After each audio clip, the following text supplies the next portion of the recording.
안녕하십니까. 서울병원 성형외과의 조성태 과장입니다. 오늘은 쌍꺼풀에 대해서 말씀드리겠습니다.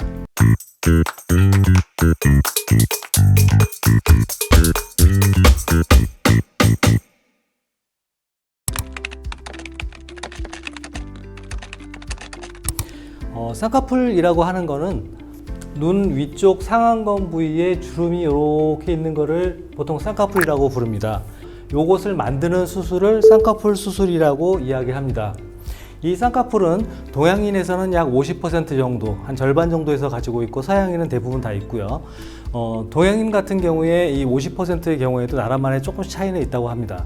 조선시대의 인물화, 그러니까 초상화하고 민화 여기에 나와 있는 인물도에서 쌍꺼풀이 얼마나 있느냐를 찾아본 것이 있는데 대개 거기서 나온 건 한 20% 정도가 나왔다고 합니다. 그런데 대한민국 미술대전, 그러니까 최근에 들어서 1980년도에서는 약 38% 정도 쌍꺼풀이 그려졌고, 약 90년대에서는 약 47% 정도에서의 이제 인물화에서 쌍꺼풀이 그려졌다고 합니다. 근데 2000년대에 들어서는 약 97%의 인물화에서 쌍꺼풀이 그려진다고 합니다. 상당히 많이 증가되고 있죠. 이 쌍꺼풀은 구조적으로 어떤 구조를 가지고 있냐면, 우리 눈의 상안검 부위를 단면으로 쳐다볼 때 이쪽이 피부고요, 이쪽이 결막이고 이쪽이 안구거든요. 그래서 이제 여기에 보면 이렇게 건판이라는 구조가 있고, 건판 위쪽에 이렇게 해가지고 우리의 올림근, 눈을 뜨는 상안거근이라고 하는 구조가 달려 있습니다.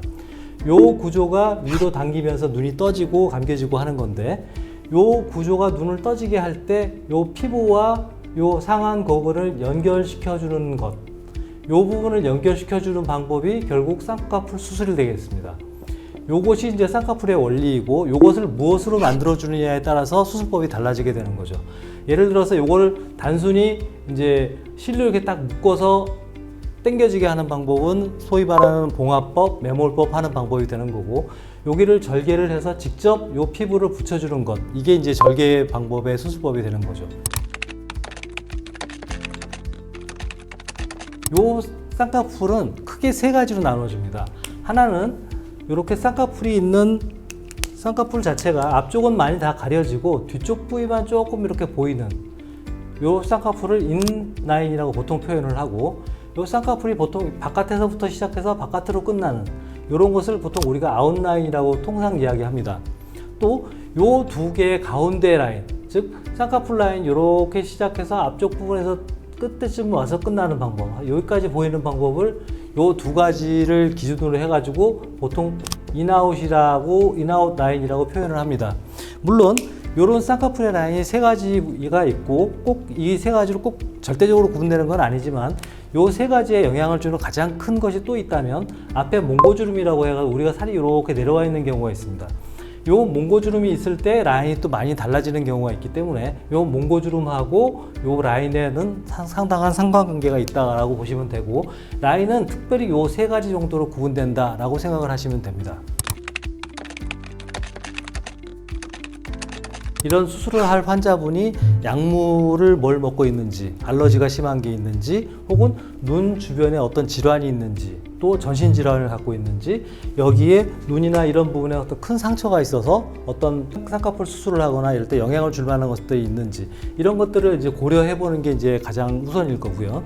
두 번째로 고려하게 되는 것들은 이 쌍꺼풀 수술을 받을 환자분의 눈 상태, 예를 들어서 눈썹의 높이가 높은지 낮은지, 뒷부분이 이렇게 처져 내려온 팔자 눈썹인지, 혹은 이 상안검 자체에 지방이 많아서 두툼하게 이렇게 올라와 있는지, 피부가 두꺼운지, 아니면 몽고주름이 있는지, 아니면 피부가 늘어짐이 많은지, 또 이런 것들을 많이 이렇게 복합적으로 보게 되고, 또 하나는 안구의 위치도 이렇게 튀어나온 눈인지 들어간 눈인지, 혹은 양눈 중에서 한쪽의 시력이 나빠서 한쪽으로 보게 되는 소위 말하는 짝눈이라는 그런 경우에 해당되는지 여러 가지를 보게 됩니다.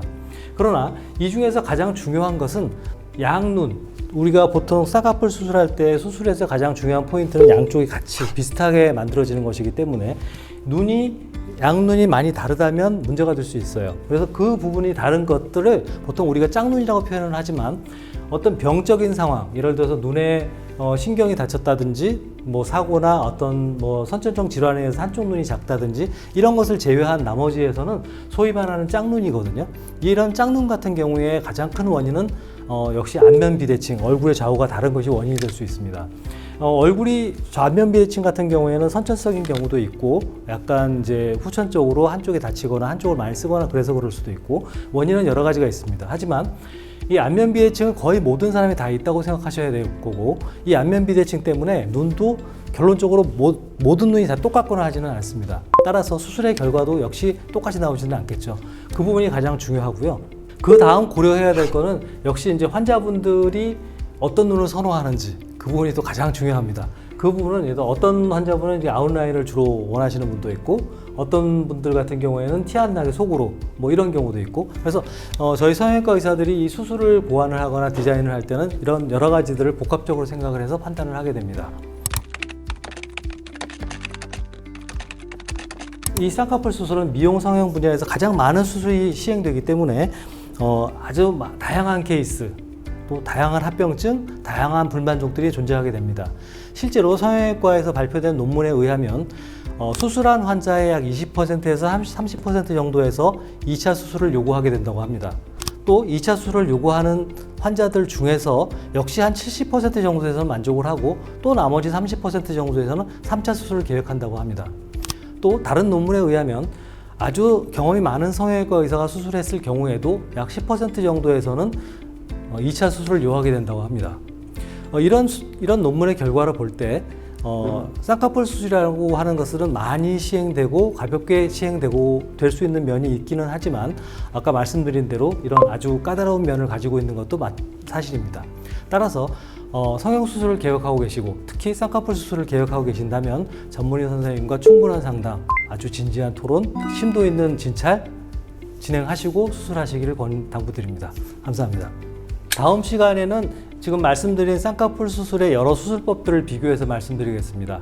쌍꺼풀 2탄에서 뵙도록 하겠습니다.